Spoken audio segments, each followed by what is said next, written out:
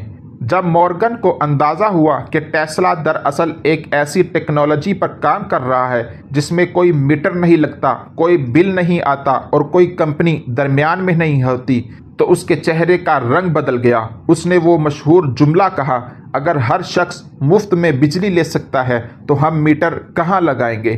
بس وہ لمحہ ٹیسلا کے زوال کا آغاز تھا۔ مورگن نے نہ صرف اپنے پیسے روک لیے بلکہ پس پردہ پوری سرمایہ داری مشینری کو متحرک کر دیا تھا۔ ٹیسلا کے خطوط کا جواب آنا بند ہو گیا تھا، دوسرے سرمایہ داروں نے ملاقاتیں منسوخ کر دی تھیں، اخبارات نے طنزیہ خبریں لکھنا شروع کر دیں۔ وہی دروازے جو کل تک ٹیسلا کے استقبال میں کھلتے تھے، آج وہ بند ہو گئے۔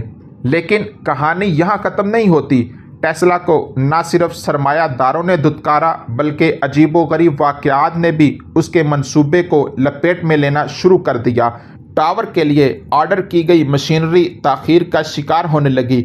مزدوروں نے شکایت کی کہ رات کو ٹاور سے عجیب قسم کی آوازیں آتی ہیں، جیسے کوئی غیبی طاقت اسے متحرک کر رہی ہو۔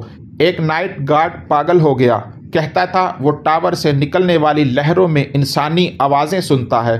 ٹیسلا نے اپنی قریبی اسسٹنٹ سے بس اتنا کہا، دنیا ابھی تیار نہیں، یا شاید کسی نے دنیا کو تیار ہونے ہی نہیں دیا۔ اسی دوران مارکونی، جسے اب ریڈیو کمیونیکیشن کا بانی کہا جاتا ہے، اس نے بحر اوقیانوس کے پار پہلا سگنل بھیجا۔ لیکن مارکونی نے جو ٹیکنالوجی استعمال کی وہ ٹیسلا کے 17 پیٹنٹس پر مبنی تھی۔